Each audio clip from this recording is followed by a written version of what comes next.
I'm travel journalist Bill Cleveland, and this is the Ultimate American Music Bucket List. That little shy, cross-eyed boy, they said he would hide behind his daddy when he'd go to the store. Going as far as he went in all over the world with his music says something about determination. Owensboro, Kentucky is a popular destination for lovers of bluegrass music and history. In this episode, we'll head to the childhood home of legendary musician Bill Monroe, and then a quick stop at the Bluegrass Hall of Fame and Museum, right now on the Ultimate American Music Bucket List.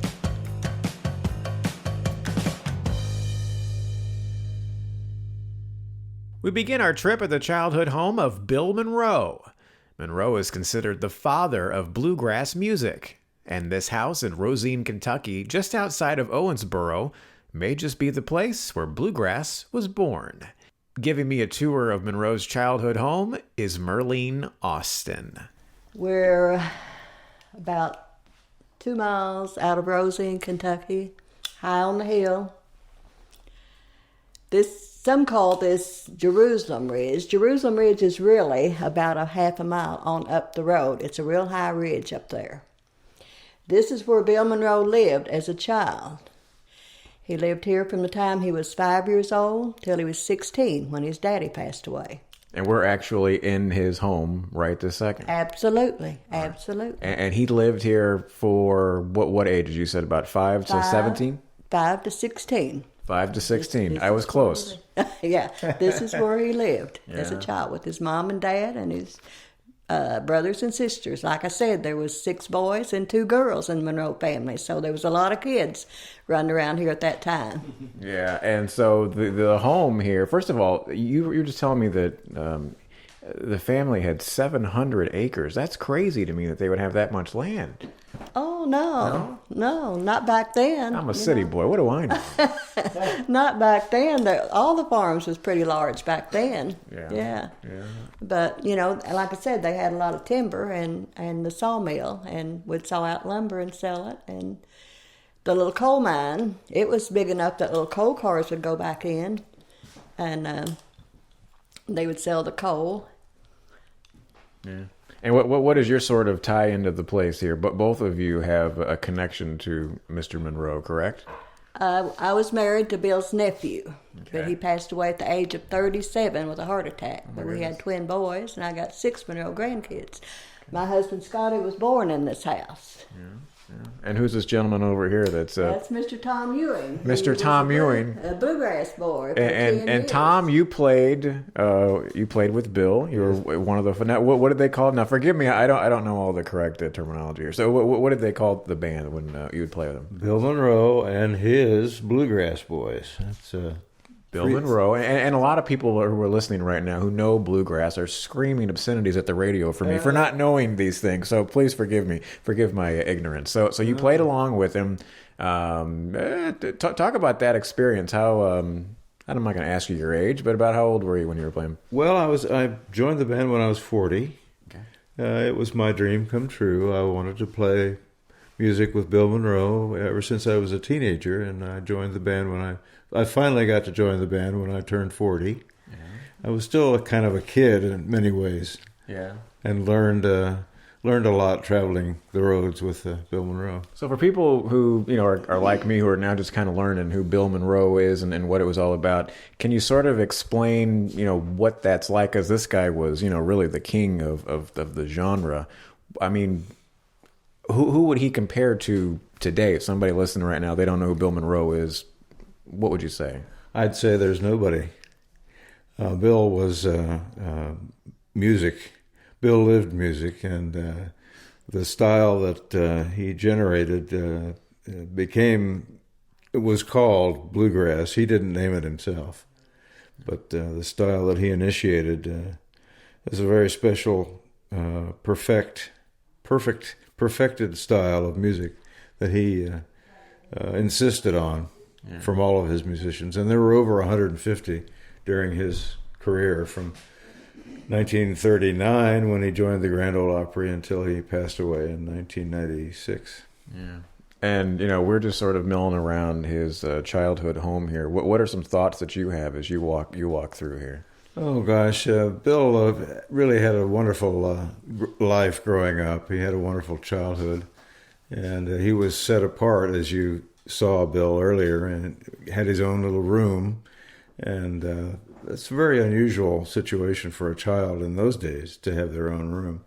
And he knew he was special from the beginning and had a great deal of talent that his brothers tried to squash, but he managed to get out from under their influence. And I think that had a lot to do with his determination to forge his own way, his own style. Yeah, and how much would you say, you know, this area in particular was influential on him? Because I'm just looking out now, and obviously it's changed quite a bit from back then, but, I mean, it's beautiful, it's peaceful, it's quiet. Mm-hmm. All those things had a profound influence on him, and I'm sure that the music stood out even more in this environment. Yeah. And his mother, of course, he heard music from the time he was a toddler. His mother played, and she was his first real influence. Right. And he loved the fiddle that she played ever after. It was an integral part of his music, thanks to her, really. All right, standing in Bill Monroe's childhood home here in, I almost said the middle of nowhere, Kentucky. That would have been really rude for me to say. So we'll pretend I'm going to edit that out. We're in the beautiful Kentucky country here. All right, couple of last questions here. All right, my lovely tour guide. So what is your favorite sort of thing in this house? What is your favorite piece? Like, what's something every time you come in here you go, oh boy, that's pretty neat. I can't believe I'm looking at this. I guess the rocking chair in the living room. It's the rocking chair? Yeah. It belonged to his mom? Excuse me? You said it belonged to his mother? Mm-hmm. Yeah. But everything in here is just beautiful, I think. You know. And like I say, 19 and 17, this was probably one of the prettier houses, nicer houses in Ohio County, Kentucky at that time. All right. Well, can I just say I love the way you talk? I love that accent. I love the... I had a man from Scotland told me I had an accent. Well, do you think I have an accent? Not really. Okay. Well, I'm just neutral, right? Okay, yeah. But that's good. You've got personality. That's great. Well, this was fantastic. Thank you guys for taking me around and showing me the home here. And for people who are listening right now and they are big Bluegrass fans and they know the history, and even people who don't know the history, if they're coming through the area, what can you tell them? Can you give them any sort of tips, something they need to know if they want to come and check it out for themselves? Just come on up and see us. We'll be here. It's open from 9 to 4, Monday through Saturday, and from 1 to 4 on Sunday after church. After church, folks. Don't come before church is over. Don't you do it. So thank you guys. Bill Monroe was also a very shy little boy. Mm-hmm. And you take that little shy, and like I say, he had the crossed eyes as a child. That little shy, cross-eyed boy. They said he would hide behind his daddy when he'd go to the store. Going as far as he went all over the world with his music says something about determination. But there also had to be the talent to go along with the determination. It couldn't just be determined, I want to do this, without the talent to go with it. Right. So. All right. Well, very good. All right. Lovely to meet both of you. Thank you again. You too. Thanks for coming. Here's Bill Monroe and the Bluegrass Boys. And back in downtown Owensboro, the Bluegrass Hall of Fame and Museum tells the story of the genre through exhibits and artifacts representing some of the biggest names in bluegrass. Randy Lanham is one of the music educators at the museum. He's also an experienced musician, touring with the likes of Tanya Tucker, Faith Hill, and even Brooks and Dunn. And today, he's teaching me about bluegrass and how to play the mandolin. Well, I chose the mandolin, because Bill Monroe is from this area and the father of bluegrass music, and a song that he wrote was Blue Moon of Kentucky. So basically what I did was teach you 3 very simple 2-finger chords, And with those chords, we actually played a simple version of Blue Moon of Kentucky. Wow. Now, I actually don't think people listening will believe this. So here's what if it's all right with you, I'm going to hand off my recorder, which, by the way, I have never done before. I've never let anybody else handle this recorder, so I'm going to let you hold it, and I'll try and play a few things, okay? Okay. Is that okay with you? All right, Absolutely. so Randy's going to take the mic. All right, there you go. All right, so you tell. Well, should we do what we were just doing with the song here? That'd be great. Okay. All right. So here we go, folks. All right. So this is, and it'll sound just bad enough so you know that we're not faking it. Okay. So we started with the middle C. Yes. All right. And so this is, and is there, how many different types of mandolins are there? Several different brands, several So different they all types. can sound a little different, probably. Yes, they will sound different. Okay. So this is the middle C. That sounds pretty good. Yeah, that right? sounds great. You're pushing Okay. down really well. Yeah, that's the one thing you taught me. You have to push down really, really hard on the chord part. Okay, and then the top here. Yep, top F. I struggle a bit on the F. I can't get it quite as good. Well, the strings are bigger, so you have to push a little harder. I love how Randy has an excuse for every time I complain. What a nice teacher. Okay, and then there was the middle C. Middle C, yes. And the bottom was Bottom the G, yes. I thought that one sounded good. Yeah. Sounds great. All right, there you go. I won't make the audience have to listen to all of that, but that was pretty cool, and it was like you said, about 15 minutes. So you do this on a regular basis, teaching kids mostly, I would imagine. I do. Well, all ages, but I do the bluegrass in the school. So this morning I was actually at an elementary school teaching mandolin. So I'm at a different school just about every week, teaching mandolin, fiddle, guitar, or banjo, whatever the music teacher decides they want to cover. And we also do the Saturday lesson program here at the museum, where we have roughly 300 people that come in here every other Saturday, and we do lessons on fiddle, mandolin, guitar, and banjo. And then I do private lessons every afternoon as well. So I've been teaching for about 15 years, and I love it. And I love to prove to people like yourself that it is very, that you're able to do this. I like to see the little light in people's eyes when they realize I'm playing a song. Even if it's simple, that's okay. It gives them the confidence that, yes, I can do it. And those kids in the schools, some of these kids would never have the opportunity to play some of these instruments. And I hope that it gives them confidence not only in music, but other areas of life. You know, if they think, wow, I never thought that I could play Blue Moon of Kentucky on a mandolin. Maybe I could do something else in another area. You know, so I love giving them that confidence besides just the music. Right. We're here at the Bluegrass Museum and the Bluegrass Hall of Fame, Owensboro, Kentucky. You mentioned the banjo. How tough is it to learn the banjo? I've always thought, I see Steve Martin or these guys playing the band, I'm like, that might be really cool to do. How much more difficult is it compared to the mandolin?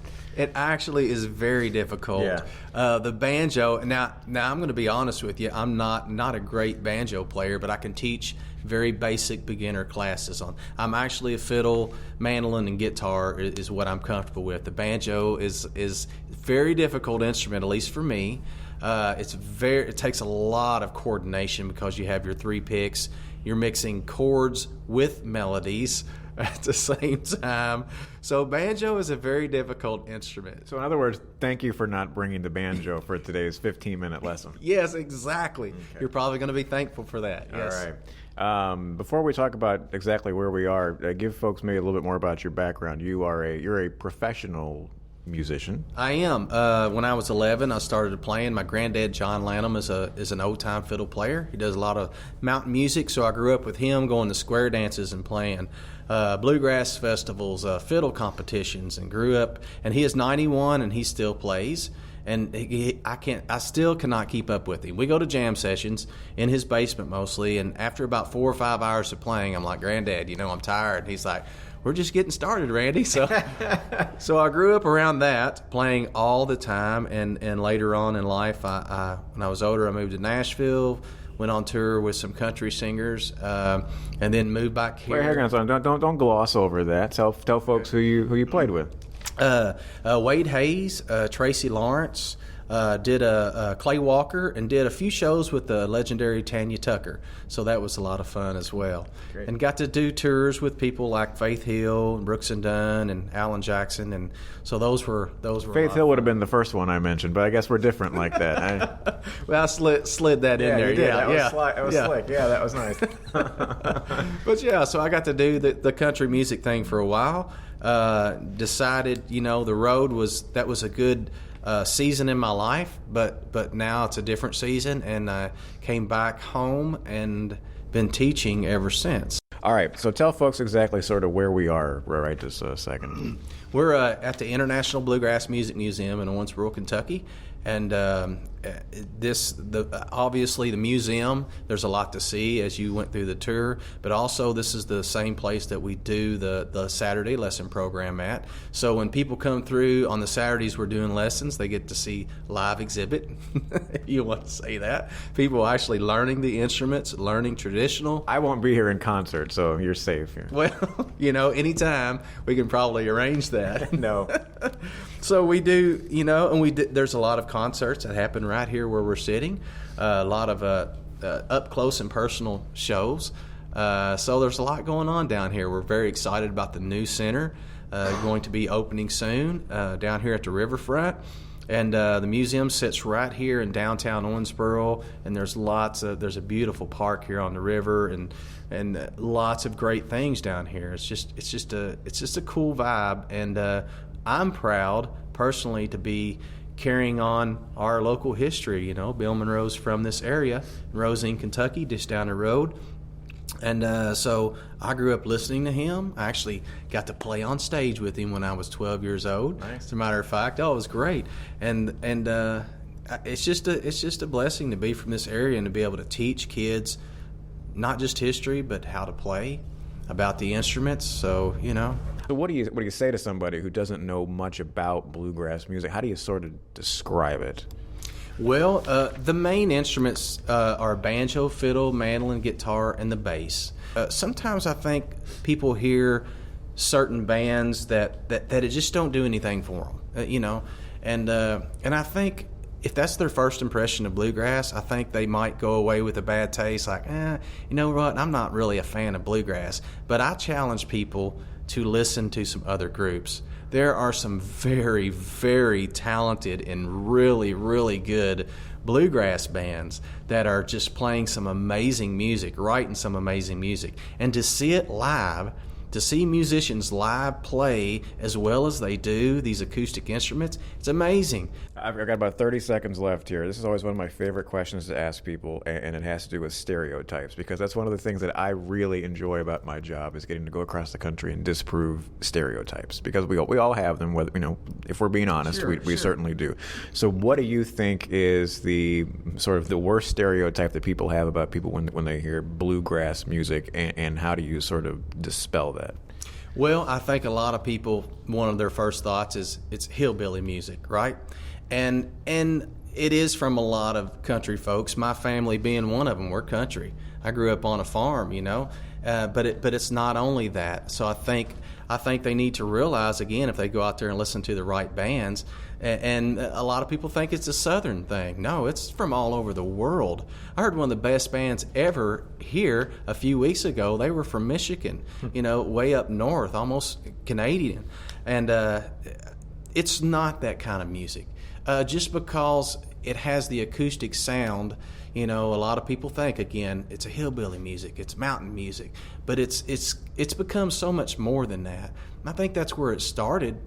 The mountain music influenced Bill Monroe big time, but look where it is now. I mean, if you come to Romp, our bluegrass festival, you're going to see bands from around the world, literally, and all ages, and you'll hear from traditional all the way to this new grass, almost just a crazy mix of music, but it's done on bluegrass instruments, which I think is very, very cool. All right. Well, I have to tell you, this was one of the neater things that I have done on this trip, so thank you very much. What a great experience. You're very welcome. I'm glad you got to experience that.